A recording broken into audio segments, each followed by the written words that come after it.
Ladies and gentlemen, please welcome to the stage your host for this evening from the afternoon shift, Niala Boodhoo.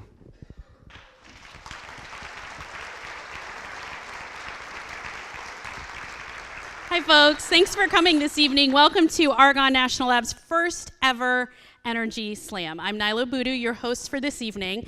You know, securing a sustainable and environmentally friendly energy source is probably the biggest challenge that not just the United States, but mankind faces. And so that's why we're here tonight. You'll be treated to 4 Argonne researchers who will be presenting on 4 different non-fossil energy fuel sources. And as you know, this is a competition. So you're welcome to applaud at the end of each presentation, which will be about 10 minutes, but save your applause for the end because, of course, because this is Argonne, we have a scientific way to measure your applause, and that's how we'll determine the winner.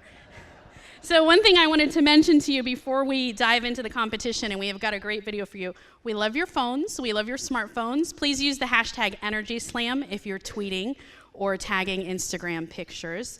Make sure your phone's off though. So if everyone could take a minute to make sure their phone's off, that would be great.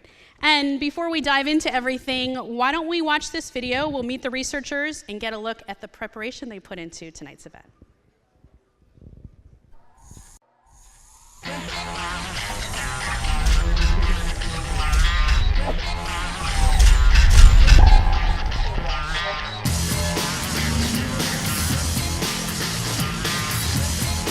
Of course, here at Argonne, we advocate an all-inclusive energy portfolio, but right now, nuclear is the only reliable, large-scale, and carbon-free source of energy and electricity.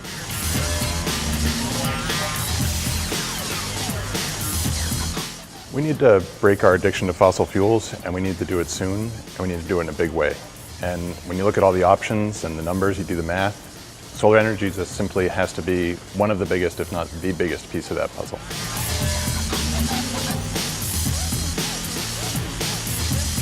Some of the advantages of biofuels are that they are a liquid transportation fuel, and technology is advancing such that we are producing renewable gasoline and diesel from biomass.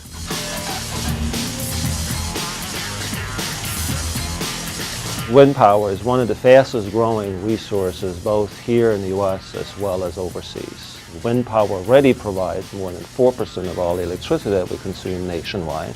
And in some states, it already covers almost 1/3 of everything that we consume.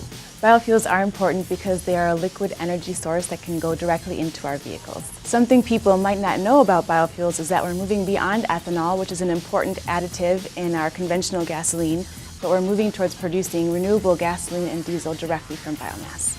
The big advantage to nuclear energy is energy density. And what I mean by that is if you take a 7-gram pellet of uranium, that is equal to 3.5 barrels of oil and 1,800 pounds of coal. The common consumer may not know that they use a lot of nuclear energy already. Actually, in the U.S., 1 in 5 households and businesses is powered by nuclear energy. And in Illinois, 2 in 5 households are actually powered by nuclear energy. So Jatia, nuclear energy? Who's in your corner? Homer Simpson and Monty Burns? I've got the Greek god Apollo. Good luck with that. She's standing right behind me, isn't she? So one thing that most people may not recognize is that wind technology is really domestic technology. We estimate that over 70% of everything that goes into a wind turbine is made here in the United States. There are lots of things I love about solar energy, but one that's really important is that it represents the democratization of energy. You no longer have to rely on a giant utility company to sell you electricity for your home or business. You can put panels on your rooftop, make your own energy, and you can even sell some of it back to them. Wind energy will win the Energy Slam because what else would win in the Windy City? I'll tell you who has 2 thumbs and is going to win the Energy Slam. This chick. I think that my parody of Let It Go as Let It Grow will bring it home for biofuels. Who's going to win the Energy Slam? Please. I'm just looking around to see who's going to come in second.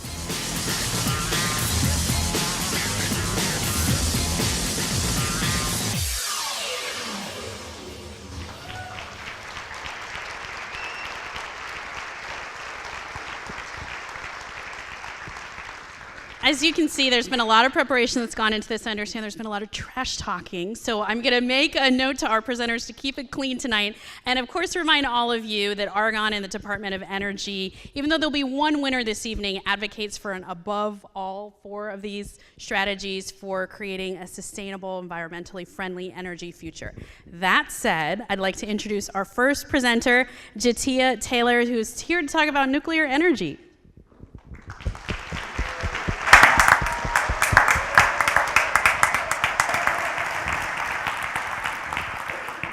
So I am so excited to see so many people here to learn about different types of energy and to hear me talk about nuclear energy. I get excited about anybody who wants to hear me talk, but especially you guys.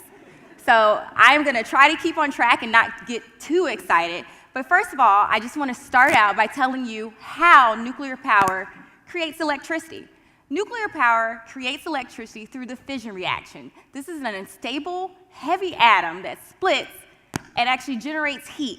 The heat heats water, which turns into steam. The steam moves to a steam turbine, which generates electricity in all of your homes. So, 57 years ago, some people might remember this. I know some people have watched this show. There you go. 57 years ago, in 1957, nuclear power was widely recognized as the future of electricity generation. Disney, whose sole ambition it is to make dreams come true, we all know that, it's the happiest place on earth, right? Taught school children about the nuclear genie that could grant the wish of electricity. This Disneyland episode asked the important question, what should we wish for as a society? What do we need most? And how can we make that dream come true? What should we wish for? What do we need most? Our coal and oil will not last forever, yet we need ever more power. So, for the growth of our civilization, our first wish shall be for power.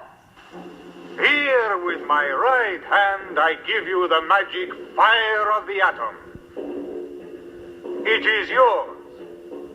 The atomic fire is an almost endless source of heat. We can use it in power stations for producing electricity. Electric power of our modern civilization.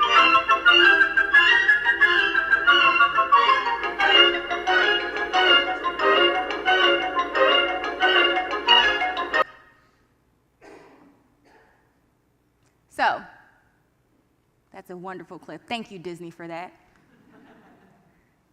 So here at Argonne, we advocate an all-of-the-above policy. All energy sources need to be employed to meet the growing demand of energy and electricity. But I believe that nuclear power is the most important piece of that puzzle for 3 key reasons. It is reliable. It is ready to go. It is a mature technology. Number 2, it is efficient, and we'll talk about that. And also, a lot of people don't know, but nuclear is a near zero emission source of energy. So, reliability.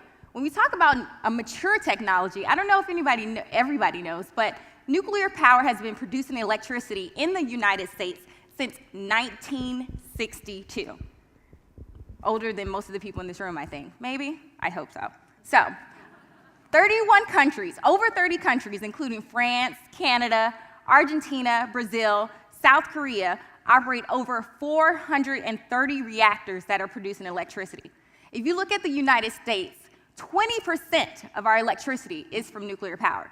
And if you isolate that to Illinois, almost half of our electricity comes from nuclear power. So every other time you flip a light switch, that's due to nuclear power. It's pretty impressive. Uranium is actually the driver of nuclear power and electricity production. It's an abundant fuel source. It's 500 times more abundant than gold and about as common as tin. And we all know how common tin is. Tin cans, see them on the side of the road, very abundant fuel source. And also, people like to talk about the safety record or how nuclear is unsafe, but if you look at the safety record, nuclear actually has the lowest mortality rate of an electricity generation source, lower than coal. We can all think of instances where there were coal miners in danger. Nuclear has the best safety record. When we talk about on-demand power, nuclear power plants operate rain or shine, day or night, on request from users. It's not at the whim of Mother Nature. Nuclear power plants run on average of 540 days. That's 1.5 years. I know our employers wish we could work for 1.5 years before we had to take a break, right? That'd be a great employee. And because nuclear power does not rely on the elements, it also doesn't need backup fossil fuel generation to compensate for the downtime. So again, the fuel source is uranium, which is abundant in the US, and it's also abundant in friendly, politically stable countries like Canada and Australia, as opposed to fossil fuels where we have to get from countries that are not always stable and don't always support the agenda of the US. Also, usable in many environments. When you are looking for a fuel source that is steady, that can operate in any environment, you look to nuclear. The most technically demanding missions use nuclear energy as a power source. Aircraft carriers, submarines, icebreakers, and missions to Mars, they're looking at nuclear power because it is reliable. Nuclear power is also efficient. It's a dense source of energy with low environmental impact. And when I talk about energy density, I'm talking about the amount of energy that comes out of a given mass or volume of fuel. If you take a nuclear fuel pellet the size of the tip of your finger, that is equal to the energy that you can get out of a ton of coal. And when I say a ton of coal, I mean literally a ton, about 1,800 pounds of coal. It's also equivalent to about 17,000 cubic meters of natural gas and 3 barrels of oil. And if anybody remembers, barrels of oil are very expensive. So, lots of oil. Also, it has a low environmental impact. It has the smallest footprint of all energy sources. A nuclear power plant typically sits on about 100 acres. A comparable renewable energy source is about 30,000 acres. Now, the Argonne site is about 1,700, so about 17 sites, Argonne sites full of renewable energy needed for one nuclear power plant. Also, nuclear power plants are environmentally complementary to endangered species. I'm from Miami, and actually, the mating grounds of manatees are all around nuclear power plants because they actually have a little bit warmer water. So it's actually environmental preserve around the nuclear power plants that manatees actually mate in. Also, 95% of material used in spent fuel can be recycled and reused. And we talk about the volume of waste. All nuclear waste from the US is less than 1,000 tons and would fit on the field of Soldier Field. When you talk about coal, coal generates 100 million tons annually. So 1,000 tons lifetime and 100 million tons annually. It's a very big difference. So when we talk about near zero emissions, nuclear has no release of greenhouse gases. That's because nuclear is not burning hydrocarbons. Nuclear doesn't burn. Nuclear is actually from a fission reaction, which is a nuclear reaction, and it does not use hydrocarbons. When you look at the entire life cycle, looking at transportation, taking into consideration transportation, construction, and mining, nuclear has the lowest greenhouse production per unit energy because it doesn't burn hydrocarbon, and it has the smallest footprint. Low radiation emissions. I know this may be hard to believe, but the radiation released from a nuclear power plant daily is equivalent to the radiation from eating a banana. And that's if you split up a banana with everybody who lives in the environmental area around a nuclear power plant. Very safe, low radiation emission. So, why is nuclear the best choice? Because it's the most reliable, the most efficient, lowest emission source. As Einstein said, nuclear reactions need not bring about the destruction of mankind any more than the discovery of matches. This is Dr. Evil, everybody remembers him. Energy density, a ton of coal in your pinky. Again, a nuclear bomb cannot A nuclear reactor cannot be used as a nuclear bomb. Iran has tried and failed, believe me. Recycling. You can recycle a fuel element. This is talking about the carbon emissions. You can see hydro and nuclear have the lowest carbon emissions. This little kid here demonstrates how safe it is to eat a banana and also live near a nuclear power plant. This talks about coal. 1 year, 100 million tons. Nuclear, after 40 years, 1,000 tons. So, I want to wrap up by saying we encourage you to support the nuclear genie in granting the wish of electricity for our future. Be bold, be wise, choose nuclear.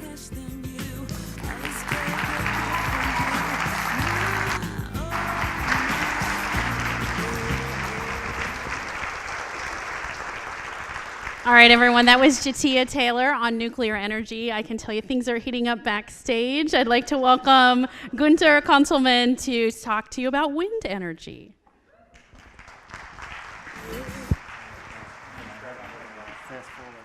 The future's in the air, can feel it everywhere. I'm looking with the wind of change.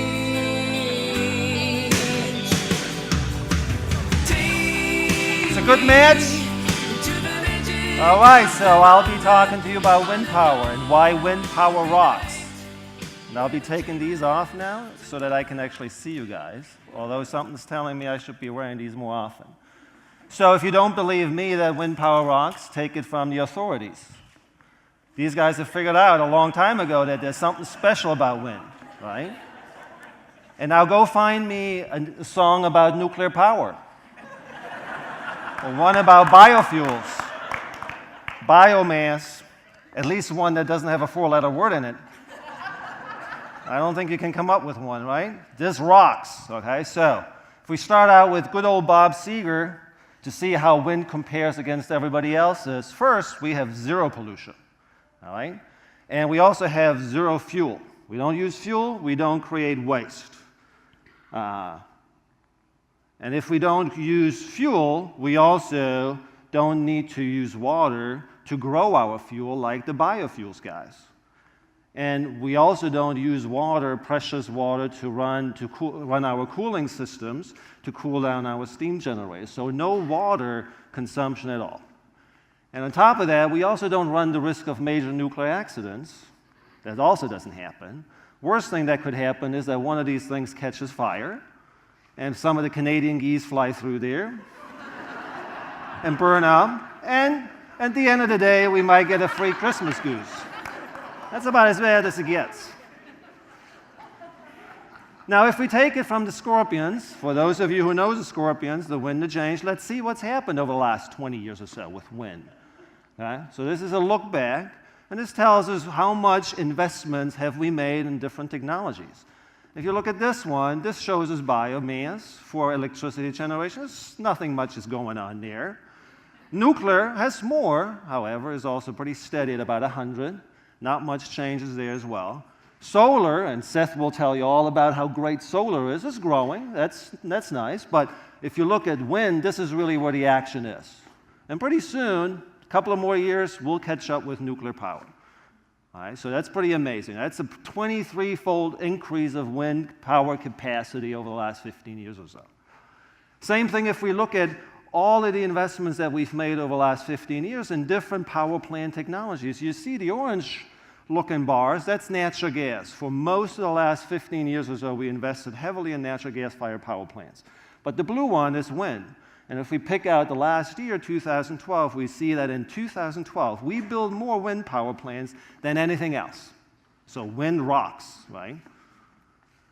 Now, that is true both here, domestically, as well as worldwide. Same picture, right? Wind is really the massively growing technology all around the world.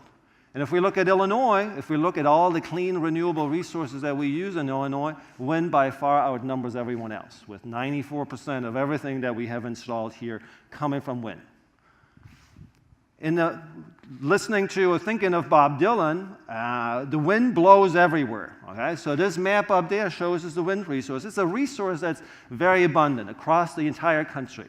Now, some of the best locations we have in the upper Midwest and the Great Plains, but wind is everywhere. And so you see that we have, in this lower map on the right-hand side, you see all the states that have wind power plants, wind turbines installed. We have 60,000 large-scale, big turbines installed in 39 states, just because the resource is so abundant. And we have, in the meantime, we have some states that use 20% plus electricity. What they consume comes from wind power. So it's a massive change that's happened over the last 15 years. Now, we are at 4% right now nationwide, a little more than that, but there are some countries that have demonstrated that it's possible to have 20 or 30% of their electricity coming from wind. There are issues, some of the ones that Jatia inferred that, okay, well, nuclear is reliable, wind may not be as reliable. Wind is variable because it's a weather-driven resource, but this clearly shows that we can manage that. Comes at a cost, but we can manage it. Now, we left the costs in the dust, okay? So as we scaled up manufacturing, as we improved technology, as we came up with better turbines, the blue bar shows you how much we have driven down the cost of wind power. So this is an amazing change, right? Because it started out being very, very expensive in the early years, right? And to be competitive and to be eventually able to make it in the marketplace without any government subsidies, we have to drive down the cost. And we've successfully done this over the last 25 to 30 years, to a point where we're now at roughly about 7 to 8 cents a kilowatt hour, and with a very, very good pathway forward to reach 4 to 5, 6 cents, where we're very competitive, where wind is competitive without any government subsidies. So this is really an exciting development. And on top of this, it is really not just a domestic resource, it's a domestic technology as well. As I said in the video, we estimated about 70% of everything that goes into a wind turbine is made here in the United States. So that means domestic jobs. And so we have 550 manufacturing facilities spread across 40 states. We have 36 facilities alone in Illinois, and they're mostly up here in the northern part of the state, making things like gearboxes, towers, and other parts that go into a turbine. And we have nationwide, we have 80,000 jobs that this industry supports, and we have about 7,000 alone here in Illinois. And we're creating new jobs in this industry, while in some of the other industries, as you may have read the news, some other technologies are not doing as well, and they're actually threatening to shut down their large nuclear power stations, and that would mean we'd lose hundreds, if not thousands, of jobs. So this is a growing industry with growing job prospects, and far outbeating all the other industries. So to finish it up, vote for wind. I want to hear a vote for wind at the end. And in the best tradition that the Chicago Windy City has ever come up with, please vote early and vote often. Clap loudly. Thank you.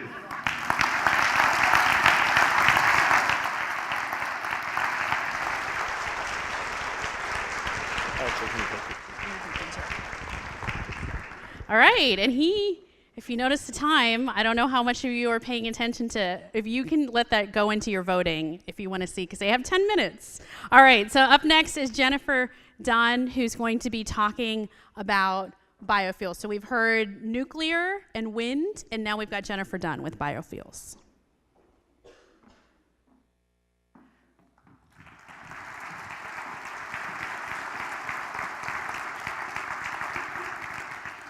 Good evening, everyone.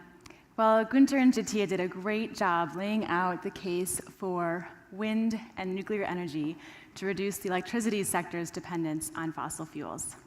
I'm going to turn our attention now to the transportation sector, which is responsible for 28% of energy consumption in the US. And 92% of that energy comes from petroleum. Now, if we want to reduce the transportation sector's fossil fuel dependence, we have a few options available to us. One of those is to increase electricity generation from non-fossil sources like solar, wind, and nuclear, and we could electrify all or part of our nation's transportation fleet. Okay, so that's one option. So I'd like for you to think with me for a moment about the transportation sector electrified. So now we're going to take an electric jet from Chicago to Paris, a distance of 4,500 miles. So we're going to take our airplane, we're going to plug it in, we're going to charge it up, we're going to be ready to take off for Paris. Except the airplane is just not going to get off the ground because it's going to take nearly 3,000 tons of batteries to power this flight. Now maybe I set my sights just a little too high. So let's think about a different example. Okay, we have goods movement. We're going to electrify goods movement. We have a long-haul truck available to us. We're going to put one of today's batteries on it. We're going to plug it in. We're going to charge it up, and we're ready to go. We're going to move some goods from Chicago to Nashville. That's about 450 miles. Okay, we're ready to go. We got our truck. We're charged up. We're ready to go. We hit the road, and we drive for 14 miles. Oh. And then we're just out of juice, and we have to stop and charge up. Well, and that can take, maybe an hour, depending on what technology is available, where you find to charge up. So get some coffee, take a walk, something like this. Okay, so now we're ready to go again for our next segment of 14 miles. And so it goes for a total of 32 refueling stops. So my hope for these examples was for you to understand that electrification just won't work for the entire transportation sector. If we're going to move this sector away from fossil fuel dependence, we need to think of other alternatives, and I would argue that biofuels need to play a key role in this transition. It's just really hard to beat the energy density of liquid fuels. If you are putting biofuels into your vehicle from a gasoline pump, you're delivering energy to your vehicle at 10 megawatts.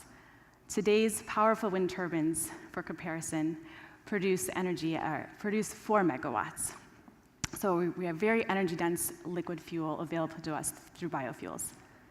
Another key element of biofuels is that the energy stored in these carbon-hydrogen bonds is not released until the fuel is combusted. The energy held in biofuels does not dissipate. What we're essentially doing with biofuels is taking nature's process for converting plant matter into these carbon-rich fuels, a process that in the case of fossil fuels has taken millennia. We're just going to accelerate that now, so it's only going to take a matter of months. So where will all this biomass come from, you might ask, that we're going to use to convert to biofuels? Well, biomass production could actually be spread across the entire country because different energy crops, different feedstocks, grow well in different climates. And what this offers is for different regions of the United States to grow biomass, to convert it to biofuels locally, and in essence, contribute to our energy economy. And this has the opportunity to revitalize rural communities. The energy crops that we're considering include grasses like switchgrass and miscanthus. We have fast-growing trees, willow and poplar. And also, we have an opportunity to convert residues and waste to biofuels. So let me give you an example. After a corn harvest, after the corn grain has been removed, there is material left on the cornfield. We call that corn stover. That is the leaves and the stems of the corn plant. A portion of that stover can be removed from the field and converted into biofuels.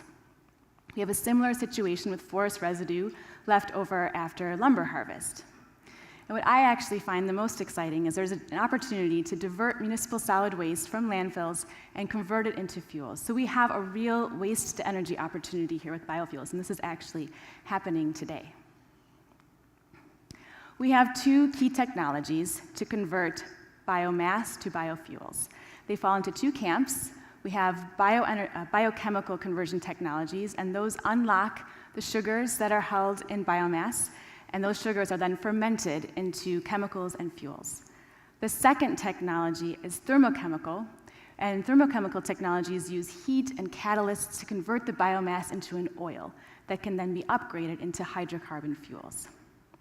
One key type of thermochemical conversion technology is called pyrolysis, and I'm going to mention that later. So with these two types of conversion technologies, we have an opportunity to convert a range of feedstock types to a suite of products that move biofuels beyond the corn ethanol that many of us are quite familiar with. So we can produce corn ethanol, but we can also produce ethanol from waste, residue, and energy crops. Those same feedstocks can be converted to hydrocarbon fuels, gasoline, diesel, and jets. We can also have technology to convert algae, oil crops, and soy to these hydrocarbon fuels. Those fuels can power cars, trucks, marine vessels, and aircraft. So we have a range of options available to us. The United States is already producing a large amount of biofuels. The corn ethanol industry produces 40 gigawatts a year of fuel.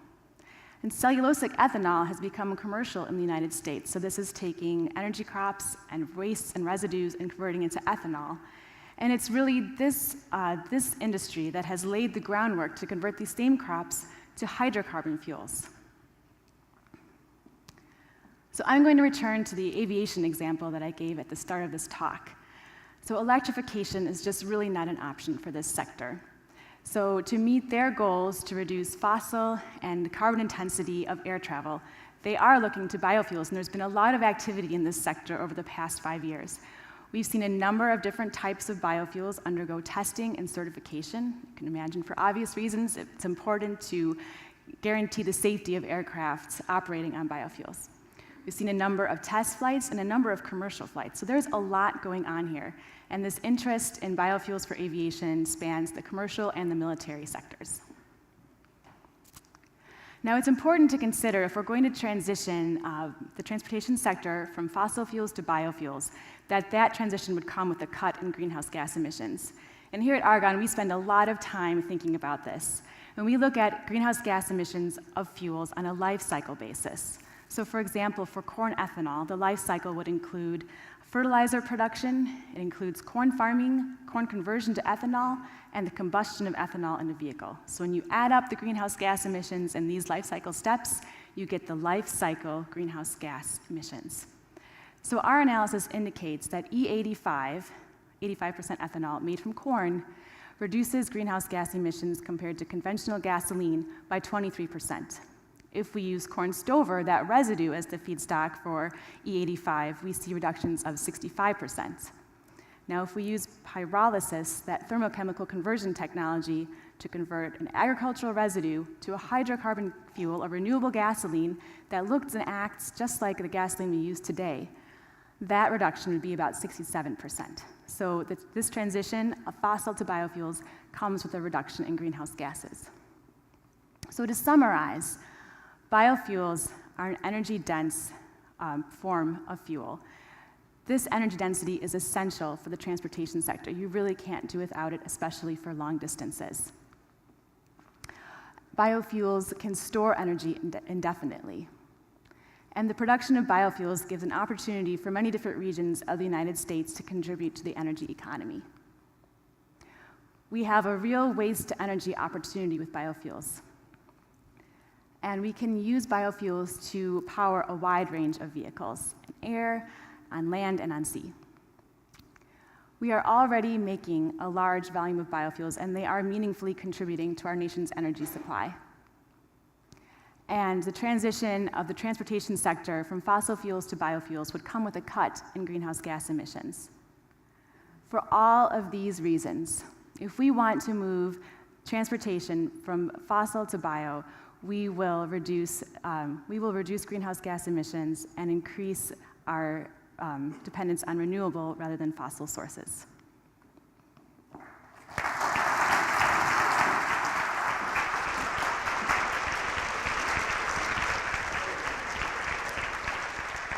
All right, thanks to Jennifer Dunn. Okay, so we've had nuclear, wind, biofuel.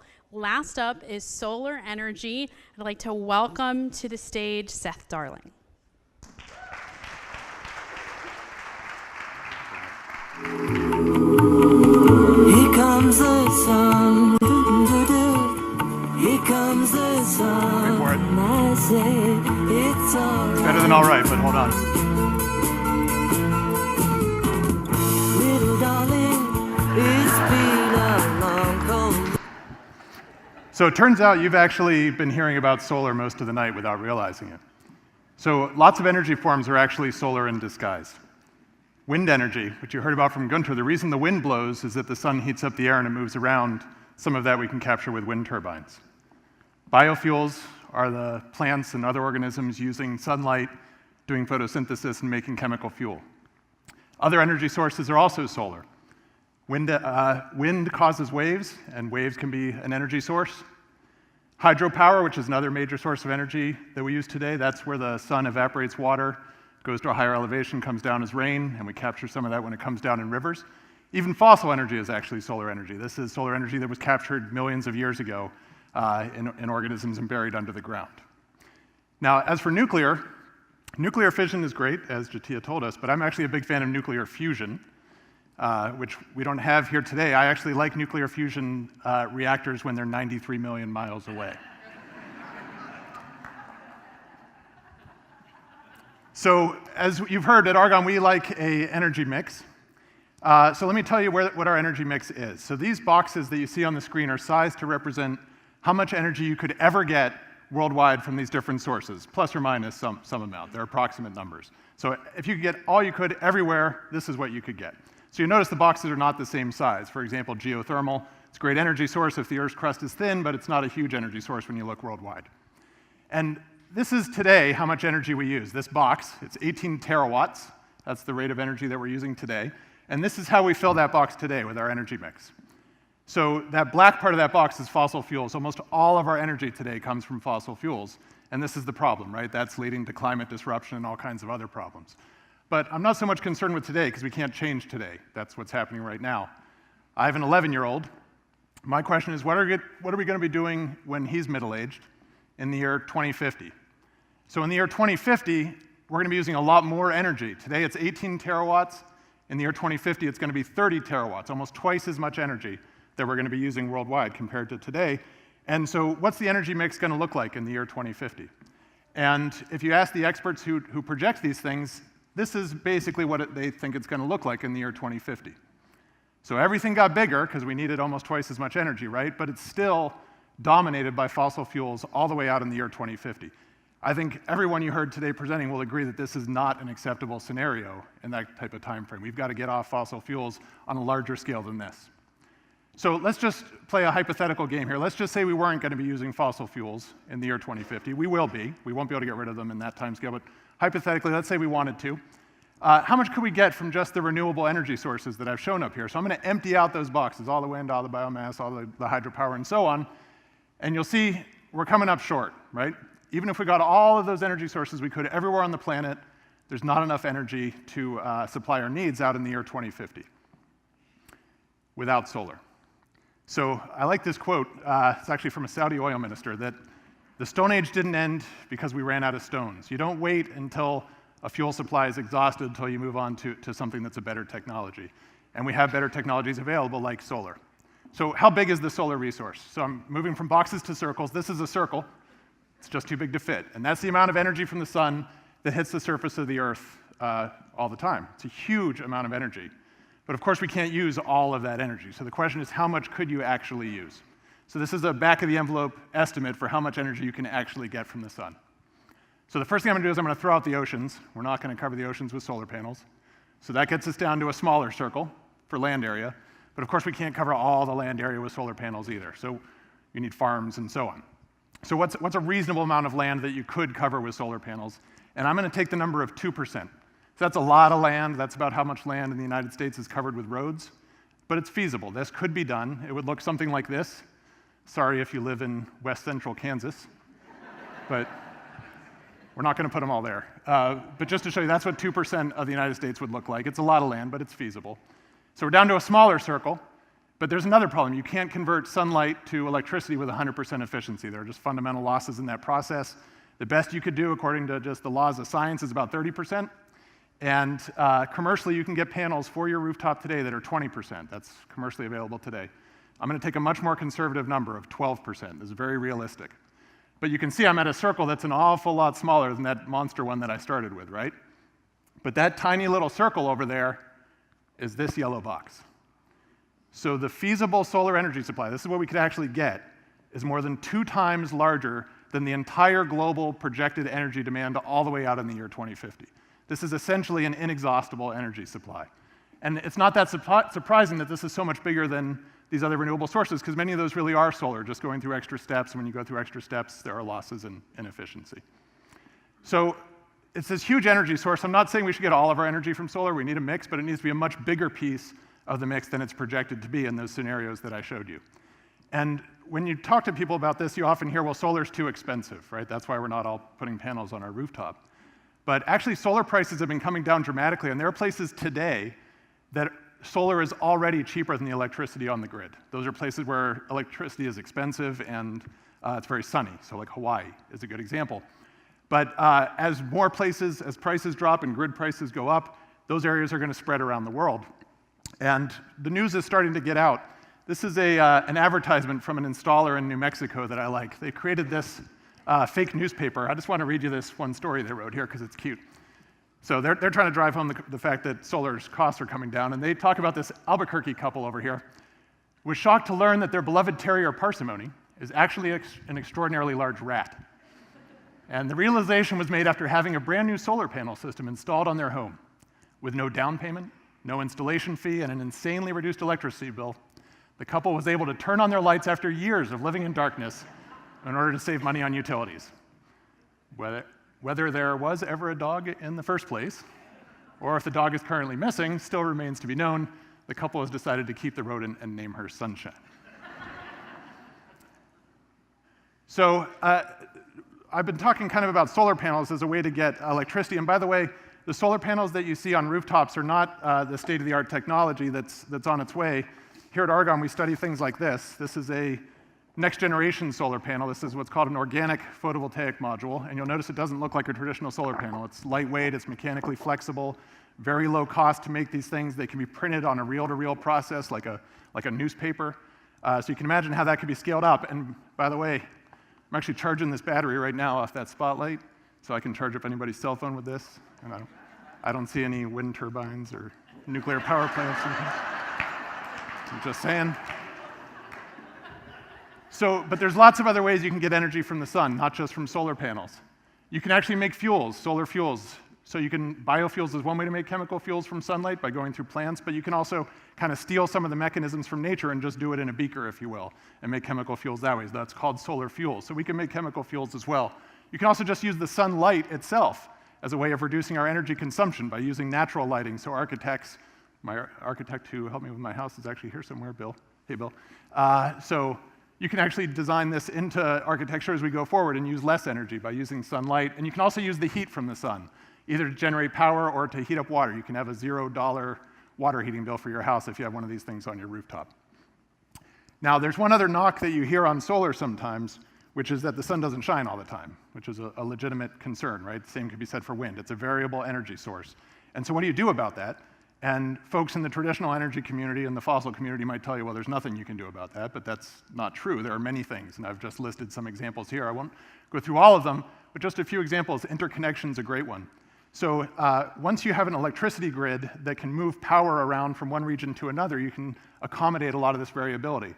It might be cloudy here in Chicago, like today, but maybe it's sunny in Indianapolis. And so if you have solar panels down there, you can move the power from down there up to here. Or maybe it's windy in North Dakota, but the wind's not blowing here, and so you move the power from North Dakota to here. When you have a grid that's smarter and can move power around like that, you can accommodate this variability. Probably the biggest thing we can do is this one, storage. So the sun doesn't shine all the time, but if you can store that energy when the sun is shining, when you're making more than you need, and pull it out later, you can even out that generation supply, excuse me, for whenever you need to use it. So with that, let me just put this up here. If you guys are interested in learning more about the solar research we do at Argonne, you can go to this webpage and get a lot more technical details than I went into today. And that's it. I'm happy that you guys all came. Thanks.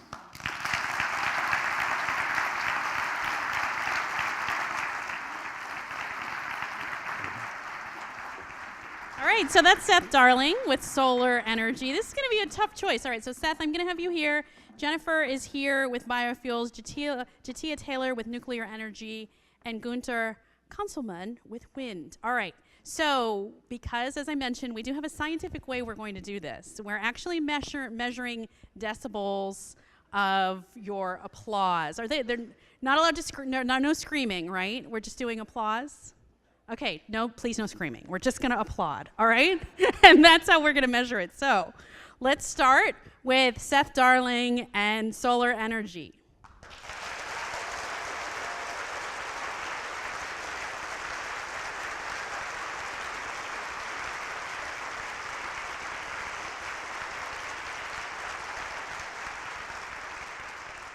I didn't want to say this before because I didn't want to influence your voting, but you'll notice his lovely pocket square. It's yellow. Next, we have Jennifer Dunn with Biofuels.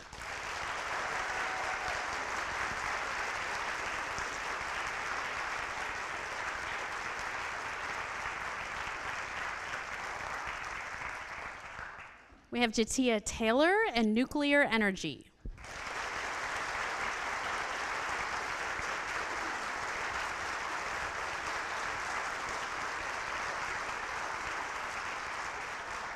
And last but not least, because of course we are in the Windy City, Guenter Conzelmann with wind energy.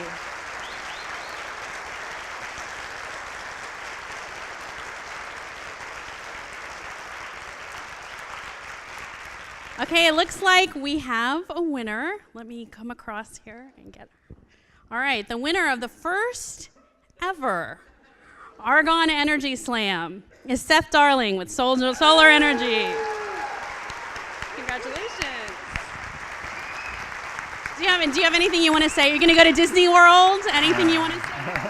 Oh, thanks. Thanks, guys. I appreciate it. We do want to have time for questions. If you all have questions for the folks up here, we have some people who are circulating, and they've got their. So just put your hands up if you have questions, and they'll come to you. Wait till the mic comes, though, please. I'm having a hard time. Oh, hi. I got a question here for the nuclear side of this debate. As you people probably know, there was a book written, Plentiful Energy, about 2 years ago by the two guys that headed it, the two doctors, Hill and Tang, and they came up with a solution. They worked on it from 1984 to 94, and in 94 it was stopped by President Clinton, by the people in the anti-nukes and all that, and he got their vote, courted their vote. And the thing about this IFR, it's called the Integrated Fast Reactor. It's been on a shelf here at Argonne for 20 years, and it looks like it's a solution, and it's totally ignored. It's like a dirty little secret. What is this, a vast government conspiracy to go toward this renewable stuff like windmills and solar panels that I don't think will ever make it? Why isn't that brought out, that we've got a solution there? Is this a political problem?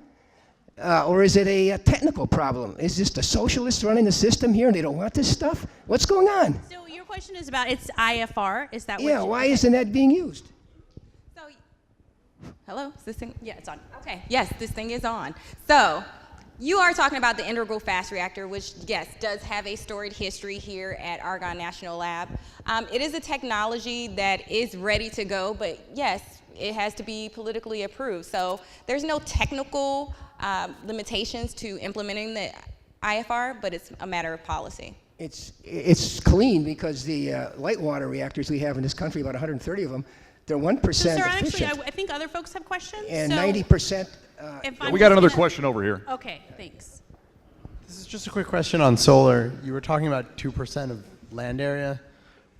As a reference point, approximately what percentage of land area is currently covered by rooftops? Maybe rooftops and parking lots in this country? Is this mic still on? No, I'll use this one. All right. The question was what percentage of our land area is covered with rooftops, and so we could put panels on those. It's well under 1%. Well under 1% is rooftops. But there's an awful lot of empty rooftops out there, so that's a great place to start. And by the way, we don't need to cover 2%. Remember, that would give us more than 2 times the total projected demand for 2050. We can cover a lot smaller area than that and still have a huge impact. This is for Jennifer Taylor. Your argument was really good, but how do you justify with the risks of a nuclear meltdown, like we saw with Chernobyl? Okay, where are you? Yeah, we don't. Okay. Oh, stand Thank up. you. Stand up so we can see you. It's like this disembodied voice. Yes, very good There question. you are. Okay. Very good question. So yes, every energy source has its accidents, but the nuclear industry has never had a death from nuclear power.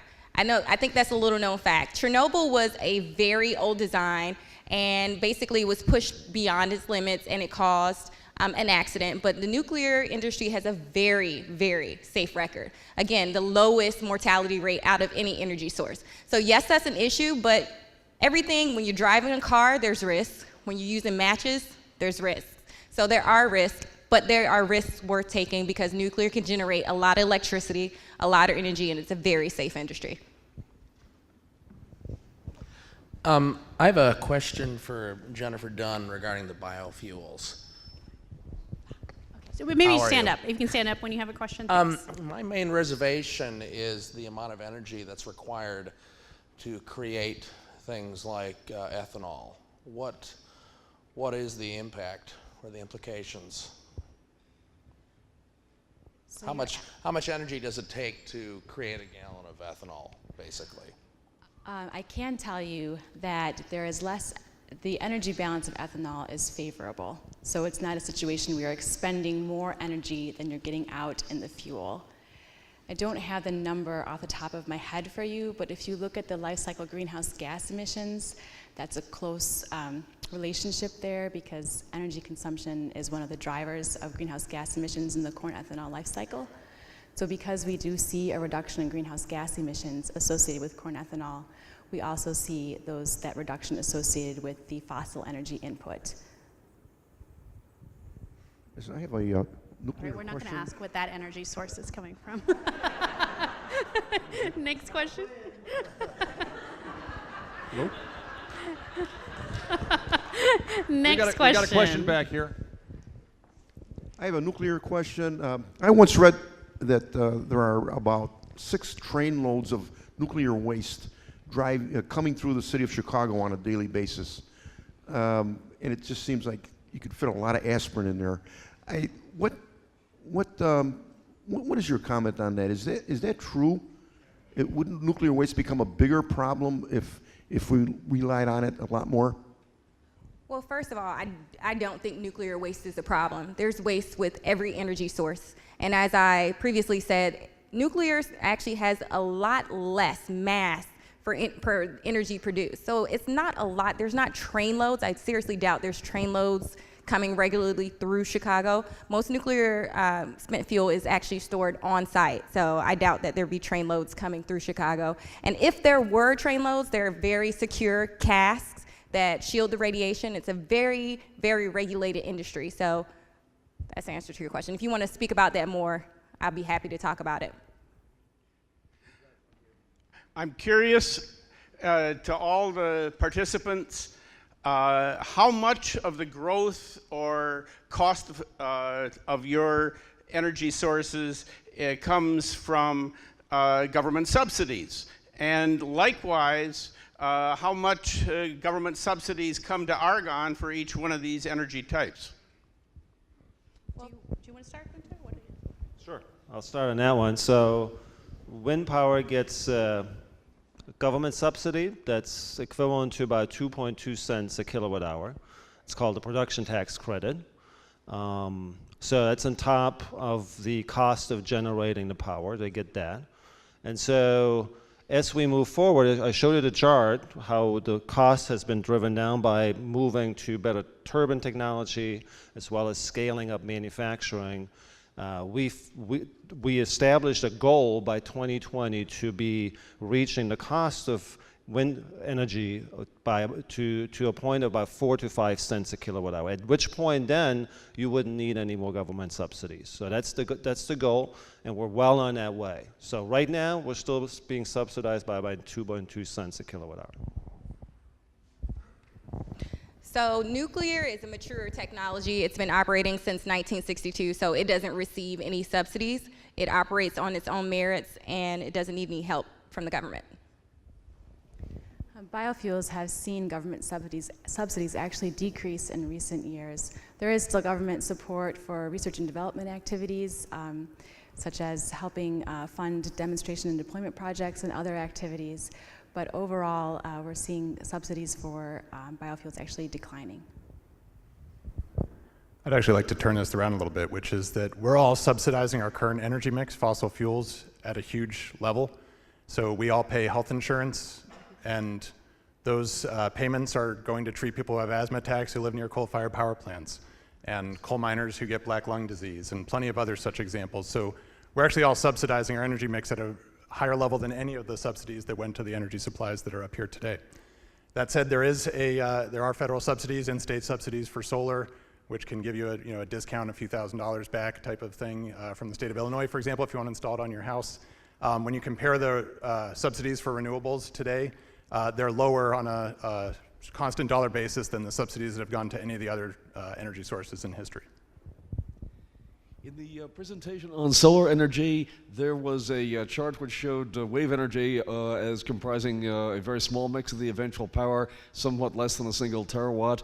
When you consider the energy potential of the oceans, that's a very small number. Was this assessment based on the limitations of the current technology or some other factor? Yeah, it's a good question. So that oceans box that was up there is not just wave energy, that's also tide energy, and also things like salinity gradients, which we're not capturing today, but in principle could be used as an energy source. But that's what's up there is a feasible number, not how much energy is actually in the ocean. So the question is, what can you do? Like I said, the solar amount of energy that's actually hitting the planet there's enough hitting the planet in 1 hour to power the entire planet for a year, but it's a useless statement because we can't capture all of it. The blue box that was up there is what the folks who are expert on ocean energy tell you is the most you're ever going to be able to get. The presentations were obviously all about generation, but is there any research going on here about making transmission more efficient for all the electricity created? Yeah, so there's a lot of research that goes on into making the grid more efficient. You can make the grid more efficient by using more efficient technologies, reducing losses in the system, and you can make the grid operations more efficient, the way we run it. And so research that we do here at Argonne focuses on all of that. One particular thing, technology that is being looked at here is superconducting wires. To essentially use superconducting wires for long distance transmission of electricity. That would reduce the losses tremendously in that process, and also would allow us to ship a lot more power from A to B. So again, we look at technologies and as well as the operations of the grid to reduce losses. We're a part of Project Infinity Green group, and our group is mainly about energy sources. What kind of future references can you help us with in the future? Like, yeah, resources. Like future resources? For resources for you to look for, or? Yeah. Information references? Okay, so there's a government website, energy.gov. You can look up there. They have a lot of information on different technologies, typically spread out across solar, biofuels, nuclear, wind, hydropower, geothermal. So you can look up information on all of those. And then there's, in terms of real data, it's called the Energy Information Administration. They collect a lot of information, both in terms of how we use electricity, how we make electricity, as well as what kind of technologies are out there to use energy resources to convert to electricity. So all of that information you can find at that website. So if you want to know more about it, just come back up stage and we can tell you a little more specific. Where do you guys read, where do you get your energy news from? Like, where would you recommend that and obviously other than WBEZ, but where would you guys recommend if they want to be learning more about, if students want to learn more about this and be reading about it? I would recommend energy.gov. There's a specific site for students, for schools. And so it introduces the technologies and the resources at different levels. And so you can start there and then work your way up. This is a question for Seth Darling. How does argon capture the energy for fission or fusion? And are you doing research on it? No, so fusion as an energy source here on Earth is something that has been explored for decades. And it's still a long way off. There's sort of a joke in the energy community that it's 30 years away always. But it is something that the Department of Energy is exploring, because if we can achieve fusion energy here on Earth, that would be a clean and essentially limitless energy source here. So it's a great opportunity. What I was referring to is actually that the sun, what powers the sun is fusion. There's hydrogen fusing into helium and helium fusing into carbon inside the sun, and that's where all that energy coming out of the sun is coming from, is a fusion reaction. So just to add on to what Seth is saying, there are nuclear fusion research always ongoing. There's actually a big project, an international project, where they're trying to get a fusion reactor to work in Switzerland. So you can look that up, and there's plenty of fusion research. As Seth said, they're always working towards their 30-year time gap. So it looks like we have time for just one more question. Hi, I have a question about solar energy. Seth Darling had mentioned that the commercially available devices are capturing about 20% of energy right now. Can that be improved? Is anything being done to improve that? Yeah, absolutely. So efficiency, what it comes down to is cost. Energy is a commodity, so if you can get it at a lower cost, people will take that from that source. And 20% is actually a silicon solar panel. And in the lab, they can get about 25% out of those. So they're doing pretty well when they scale up to a module already with silicon. If you want to get higher efficiencies, you have to play other tricks, like moving to other materials. And there actually are materials today that can get above 40% with their so-called multi-junction cells. They use them on satellites because they need as much efficiency as they can get. The problem is that they cost tens of thousands of dollars to make one little cell. So on a satellite, that's worth it, but on your rooftop, it's not. So yes, they're always trying to get higher efficiency, but 20% is not bad. You just need to be able to do it cheaper. Well, I want to thank all of you for coming tonight. And even though, of course, solar energy won, I want to remind everybody that all four of these, again, thinking about Argonne and the Department of Energy's above all strategy, are going to be really important for us. That said, let's have a final round of applause for Seth, Jennifer, Jatia, and Guenter.